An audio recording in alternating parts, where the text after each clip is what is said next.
Hi, വണക്കം, നമസ്കാരം. ഏതായിരുന്നു പടം? ക്യാപ്റ്റൻ മില്ലർ കേട്ടോ. ധനുഷിന്റെ ക്യാപ്റ്റൻ മില്ലർ വന്നിരിക്കുകയാണ്. ഞാൻ വിചാരിക്കുന്ന എല്ലാവരും കണ്ടിട്ടുണ്ടാവും. പക്ഷെ നമ്മുടെ കാര്യങ്ങൾ നമ്മൾ തന്നെ പറയണ്ടേ അല്ലേ? എനിവേ, കുറേ നാളത്തെ കാത്തിരിപ്പിന് ശേഷമാണ് ധനുഷിന്റെ ക്യാപ്റ്റൻ മില്ലർ റിലീസായിട്ടുള്ളത്. അതിന്റെ വിശേഷങ്ങൾ നമുക്ക് പറയാം. അതിന്റെ കൂടെ തന്നെ നമ്മുടെ കോക്കേട്ടൻ, ഉണ്ണിയേട്ടൻ, അതേപോലെ ഏജന്റ് ഏട്ടനൊക്കെ ഇതിനെക്കുറിച്ച് എന്താ പറഞ്ഞിട്ടുള്ളതെന്ന് നമുക്ക് നോക്കാം. അപ്പോൾ ആദ്യം തന്നെ പടത്തിന്റെ കാര്യങ്ങൾ പറയാം. അതിനുശേഷം നമുക്ക് എൻ്റെ ഒപ്പീനിയൻ നോക്കാം. എൻ്റെ ഒപ്പീനിയൻ എന്തും ആവട്ടെ, അത് നിങ്ങൾ ശരിയാണോ അല്ലയോ എന്നുള്ളത് നിങ്ങൾ പറയാം.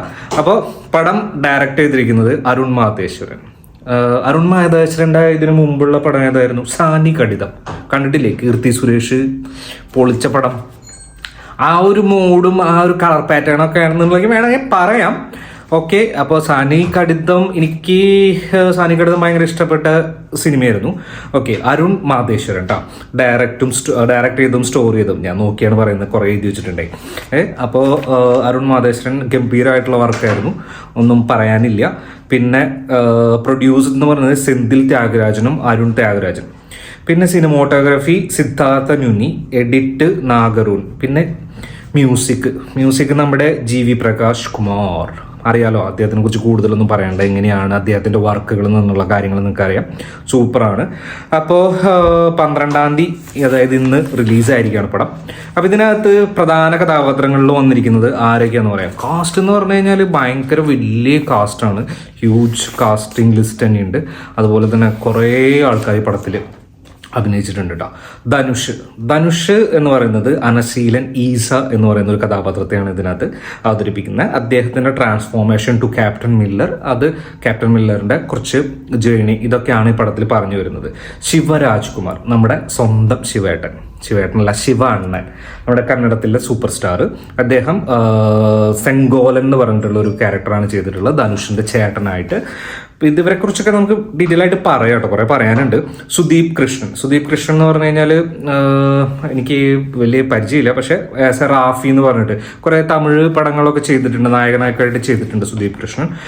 പ്രിയ അരുൾമോഹൻ ആസ് എ വെൽമതി, അതായത് നമ്മുടെ ഡോൺ ഡോക്ടർ എന്നൊക്കെ പറഞ്ഞിട്ടുള്ള സിനിമയിൽ വന്നിട്ടുള്ള ആ കുട്ടി വെൽമതി എന്ന് പറഞ്ഞിട്ടുള്ള ഒരു രാജകുമാരിയുടെ ക്യാരക്ടർ പോലത്തെയാണ് ചെയ്യുന്നത്. പിന്നെ അതിഥി ബാലൻ നമുക്ക് എല്ലാവർക്കും അറിയായിരിക്കും, പുള്ളിക്കാരി ചെയ്തിട്ടുണ്ട്. പിന്നെ ജോൺ കൊക്കനാണ് ഒരു വില്ലൻ കഥാപാത്രം ചെയ്തിട്ടുള്ളത്. ജോൺ കൊക്കൻ്റെ കുറേ വില്ലൻ കഥാപാത്രങ്ങൾക്ക് നിങ്ങൾക്ക് സുപരിചിതമായിരിക്കും, പക്ഷെ ഇതും അടിപൊളിയാണ്, കുഴപ്പമില്ല. പിന്നെ നിവേദിത സതീഷ്, ഈ കുട്ടീനെ കുറിച്ചിട്ട് നമുക്ക് എടുത്ത് സംസാരിക്കേണ്ടതുണ്ട്. അതിൻ്റെ കാര്യങ്ങൾ നമുക്ക് പറയാം കേട്ടോ.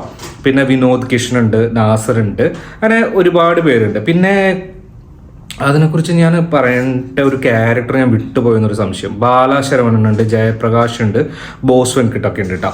അപ്പോൾ നമുക്ക് സിനിമയിലേക്ക് വരാം. അപ്പോൾ പടം എപ്പോഴാണ്? നമ്മുടെ ഇൻഡിപെൻഡൻസിന് മുമ്പുള്ള ഒരു കാലഘട്ടത്തിലാണ് നടക്കുന്നത്. എനിക്ക് 30s 40s ഒക്കെയാണ് ആ കാലഘട്ടം എന്നാണ് തോന്നുന്നത്.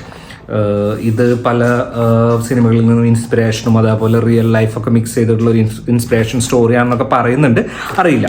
എനിവേ, പടം സ്റ്റാർട്ട് ചെയ്യുന്നത് എങ്ങനെയാണെന്ന് വെച്ച് കഴിഞ്ഞാൽ, ഒരു ട്രൈബിലെ ആൾക്കാരെ ഒരാൾ വന്ന് അന്വേഷിക്കുന്നു, ക്യാപ്റ്റൻ മില്ലറിനെ വന്ന് അന്വേഷിക്കുന്നു, കിട്ടുന്നില്ല. ട്രൈബിലെ ആൾക്കാരെ തല്ലിയെടുത്ത് നമ്മുടെ മിക്സ്ഡ് ആയിട്ടുള്ള, അതായത് ഫോറിനേഴ്സും അതേപോലെ തന്നെ ബ്രിട്ടീഷുകാരും അതേപോലെ തന്നെ ഇന്ത്യൻ ആൾക്കാരും അടങ്ങിയിട്ടുള്ള സേന അവരെ എടുത്ത് പോലീസ് സ്റ്റേഷനിലേക്ക് കൊണ്ടുവന്നു. അവരെ റിലീസ് ചെയ്യാൻ വേണ്ടിയിട്ട് ധനുഷ് ഒരു കള്ളസംഘത്തിലെ നേതാവിനെ പോലെ, നേതാവല്ല, ഒരു മേജർ ആളെന്നുള്ള രീതിയിൽ വന്നിട്ട് അദ്ദേഹം അവരെ മോചിപ്പിക്കുന്നതാണ് കാര്യം. അപ്പോൾ ആ ഒരു സീനിൽ തന്നെ ധനുഷിൻ്റെ ഇൻട്രൊഡക്ഷനൊക്കെ അടിപൊളിയായിട്ട് ചെയ്തു വെച്ചിട്ടുണ്ട്. ഭയങ്കര നല്ല ഒരു ഫ്രെയിമാണ്. ആ സൈനികടിത്തത്തിൻ്റെ ഒരു പാറ്റേൺ തന്നെ നമുക്ക് പിടിക്കാം. ഒരു രാജാവ് ബ്രിട്ടീഷ് ഭരണകാലത്തിലേക്ക് മൂവ് ചെയ്യുമ്പോൾ എങ്ങനെയായിരിക്കും, അതിൽ കുറച്ചുകൂടി ബ്രൈറ്റ്നസ്സും ഇതൊക്കെ വന്നിട്ട് നല്ല രസമായിട്ട് ചെയ്തിട്ടുണ്ട്. അപ്പോൾ അത് കഴിഞ്ഞതിന് ശേഷം അപ്പോൾ ആ ഒരു സീൻ അവിടെ ഡെവലപ്പ് ആവണം. ആ സീൻ ഡെവലപ്പ് ആകുമ്പോൾ ധനുഷ് എന്ന് പറയുന്നുള്ള ക്യാരക്ടർ എങ്ങനെയാണെന്നുള്ളത് നമുക്ക് ആ സീനിൽ നിന്ന് മനസ്സിലാക്കാൻ പറ്റും. കാരണം അദ്ദേഹം ചെയ്യുന്ന കാര്യങ്ങളും അവിടെ ഫയർ ചെയ്യുന്നതും വെടിവെക്കുന്നതും എത്ര ദേഷ്യത്തോടു കൂടിയാണ്, അല്ലെങ്കിൽ ബ്രിട്ടീഷുകാരോട് എത്ര ദേഷ്യം ഉണ്ടെന്നുള്ളത് അതിനകത്ത് കാണുന്നുണ്ട്. ഓക്കെ, അപ്പോൾ അങ്ങനെ ഡെവലപ്പായിട്ട് ഇങ്ങനെ വരുന്നു ക്യാപ്റ്റൻ മില്ലർ. അപ്പോൾ അതിനു മുമ്പ് ഞാൻ വേറൊരു കാര്യം കൂടി പറഞ്ഞിട്ട്, ഇതിനെ ഒരു 4 to 5 പാർട്സ് ആക്കിയിട്ട് ഇങ്ങനെ കാണിക്കുന്നുണ്ട് അവർ. 4 to 5 പാർട്സ് ആയിട്ടാണ് അവർ കാണിക്കുന്നത്. അപ്പോൾ അത് കഴിഞ്ഞതിന് ശേഷം ധനുഷിൻ്റെ കാര്യങ്ങൾ ഇങ്ങനെ കാണിക്കുന്നു. ധനുഷിനെ ആരോ ഒറ്റി കൊടുക്കുന്നതായിട്ട് പറയുന്നു, ഒറ്റി കൊടുക്കുന്നു, ധനുഷ് എങ്ങനെയാണ് ഇങ്ങനെ ബ്രിട്ടീഷ് വിരോധിയായത്, ആ കാര്യങ്ങളൊക്കെയാണ് അതിനകത്ത് സംസാരിച്ചു വരുന്നത്. അപ്പോൾ ഞാനിനി കൂടുതലായിട്ട് പറഞ്ഞു കഴിഞ്ഞാൽ അത് സ്പോയിലർ ആവും. ഈ സിനിമയെ കുറിച്ചിട്ട് സ്പോയിലർ പറയാൻ എനിക്കിഷ്ടമല്ല. അപ്പോൾ ഞാൻ പറയുന്നത് എന്താണെന്ന് വെച്ച് കഴിഞ്ഞാൽ, ഇതാണ് സംഭവം. ഒരു ഗ്രാമം, ആ ഗ്രാമത്തിൽ എന്താ പറയുക, ഒരു ട്രൈബ് ഉണ്ട്, അതുപോലെ തന്നെ രാജാവുണ്ട്. ഈ ട്രൈബും രാജാവും തമ്മിലുള്ള പ്രശ്നങ്ങൾ, അതിനെ മുതലെടുക്കുന്ന ബ്രിട്ടീഷുകാർ, ഇതൊക്കെയാണ് ആ കഥ. അതായത് ട്രൈബ് പ്രൊട്ടക്ട് ചെയ്ത് വരുന്ന, അല്ലെങ്കിൽ ട്രൈബ് ബിൽഡ് ചെയ്ത ഒരു അമ്പലത്തിലേക്കുള്ള പ്രവേശനം, അവിടുത്തെ നിധി, ഇതൊക്കെ ഇതിനെക്കുറിച്ചൊക്കെ സംസാരിക്കുന്നുണ്ട്. ഇതിനെക്കുറിച്ചൊക്കെ സംസാരിക്കുന്നത് കൂടിയിട്ട് സമകാലിക രാഷ്ട്രീയത്തിലും അല്ലെങ്കിൽ രാഷ്ട്രീയം, പൊളിറ്റിക്സ് സംസാരിക്കുന്നുണ്ട്. അതായത് വുമൺ എംപവർമെൻറ്റ്, ജാതി രാഷ്ട്രീയം, അങ്ങനത്തെ കാര്യങ്ങളൊക്കെ, രാഷ്ട്രീയമല്ല, ജാതി വേർതിരിവ്, തൊട്ടുകൂടായ്മ, അയിത്തം, അങ്ങനത്തെ കാര്യങ്ങളൊക്കെ ഇതിനകത്ത് സംസാരിച്ചു വരുന്നുണ്ട്. അപ്പോൾ അങ്ങനെയാണ് വരുന്നത്. പിന്നെ ഇതിനകത്ത് ആക്ഷൻ സീക്വൻസ്, അത് സൈനികടിതത്തിലുള്ള ഒരു സംഭവം പോലെ തന്നെ വളരെ സ്ലോ പേസിൽ സ്റ്റാർട്ട് ചെയ്ത് ഭയങ്കര ഹൈപ്പിലേക്ക് വരുന്നു, പിന്നെ ഇങ്ങനെ ഡൗൺ ആവുന്നു, പിന്നെ കുറച്ചിങ്ങനെ സഞ്ചരിച്ചിട്ട് പിന്നെയും ഇങ്ങനെ പോകുന്നു.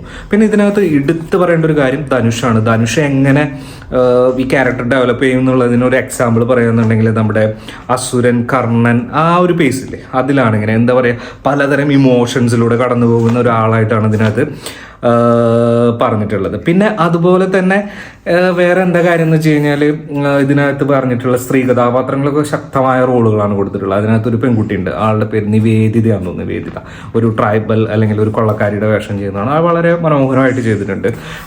അതുപോലെ തന്നെ ഇതിനകത്ത് കുറച്ച് ഒരു നെഗറ്റീവായിട്ട് തോന്നുന്നത് ഈ പടത്തിൻ്റെ ലെങ്ത്ത്. പല സീനുകളും ഭയങ്കര ലെങ്ത്തായി പോയോ, അല്ലെങ്കിൽ എന്തുകൊണ്ട് ഇവിടെ സ്റ്റോപ്പ് ചെയ്തുകൂടാ, എന്തുകൊണ്ട് കണ്ടിന്യൂ ചെയ്യുന്നു എന്നുള്ള ഒരു കാര്യം നമുക്ക് മനസ്സിൽ എപ്പോഴും വന്നുകൊണ്ടിരിക്കുകയായിരുന്നു. അതുപോലെ തന്നെ ശിവാണൻ്റെയും അതേപോലെ തന്നെ ഒരു നോർമൽ ക്യാരക്ടറായിട്ട് ഡെവലപ്പ് ചെയ്തിട്ട് ഒരു റീകമ്മിങ് ഉണ്ടെന്ന് പറയാം, ഒരു സെക്കൻഡ് ഇൻട്രോ ഉണ്ടെന്ന് പറയാം. അതൊക്കെ ഗംഭീര മാസാണ്. ധനുഷ് മാസ് കാണിച്ചിട്ടുണ്ട്, ഇമോഷൻസ് വളരെ സെറ്റിലായിട്ട് ഹാൻഡിൽ ചെയ്തിട്ടുണ്ട്. അതുപോലെ തന്നെ 2 പാട്ടുകളൊക്കെ വളരെ മനോഹരമായിട്ടുണ്ട്.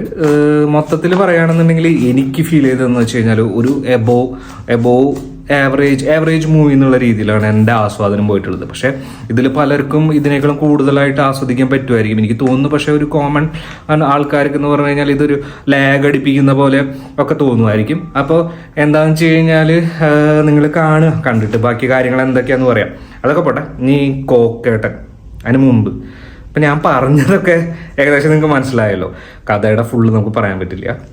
ഞാൻ എപ്പോഴും ഒരു സമ്മറി പോലെ, ധനുഷ് ഇതിനൊക്കെ ഒരു കൊള്ളക്കാരനായിട്ട് കാണിക്കുന്നു. കൊള്ളക്കാരനിൽ നിന്ന് എങ്ങനെ കൊള്ളക്കാരനായി, ക്യാപ്റ്റൻ മില്ലർ എന്നുള്ളൊരു പേര് എങ്ങനെ കിട്ടി, ഈ പേരിന് ആയിട്ട് ആ ക്യാരക്ടറിനെ ഡെവലപ്പ് ചെയ്യുന്നു, ഇത് സമൂഹത്തിനെ അല്ലെങ്കിൽ അവരുടെ ട്രൈബിനെ എങ്ങനെ ഹെൽപ്പ് ചെയ്യുന്നു, എങ്ങനെ ഒരു ഗ്ലോറിയസ് മാനായിട്ട് മാറുന്നു എന്നുള്ളതാണ് ഈ പടം കാണിച്ചു വരുന്നത്. അതിൻ്റെ അകത്ത് ഈ വുമൺ എംപവർമെൻറ്റും അതിൻ്റെ കാര്യങ്ങളൊക്കെ സൈഡിൽ കൂടെ ഇങ്ങനെ പോകുന്നുണ്ട്. അതൊക്കെ അതിനകത്തോട്ട് ഇൻവോൾവ് ചെയ്യിപ്പിക്കാൻ സാധിച്ചിട്ടുണ്ട്. പിന്നെ ഒരുപാട് ക്യാരക്ടേഴ്സ് ഇതിനകത്ത് നല്ലപോലെ ചെയ്തിട്ടുണ്ട്. പിന്നെ ഇതിനകത്ത് പല സീനുകളും നമ്മളെ പിടിച്ചിരുത്തും. നല്ല അടിപൊളി സീനുകളാണ്, നല്ല ഫ്രെയിമുകളാണ്. കാരണം സന്നികടിതത്തിൽ തന്നെ പല സീനുകളും നിങ്ങൾ ഓർക്കുന്നുണ്ടാവില്ല, കണ്ടിട്ടില്ലാത്തവർക്ക് വേണ്ടിയിട്ടാണ് ഞാൻ പറയേണ്ടത്.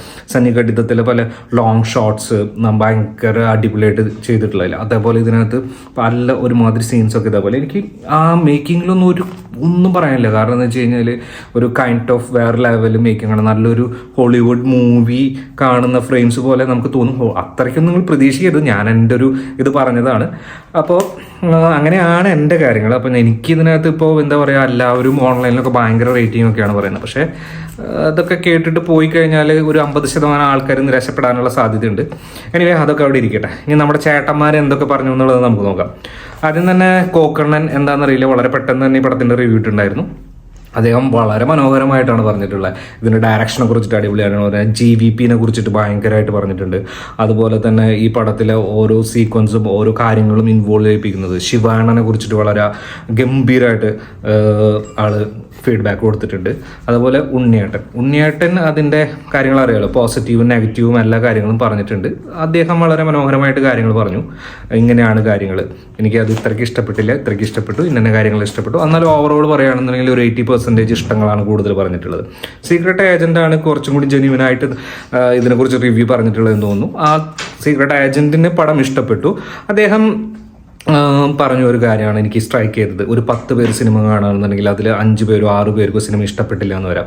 ഒരു 3 പേർക്കോ 4 പേർക്കോ സിനിമ ഇഷ്ടപ്പെടും. അതാണ് ഒരു 30 to 40% മെമ്പേഴ്സിന് ഇഷ്ടപ്പെടുള്ളൂ എന്നാണ് അദ്ദേഹം പറഞ്ഞിട്ടുള്ളത്.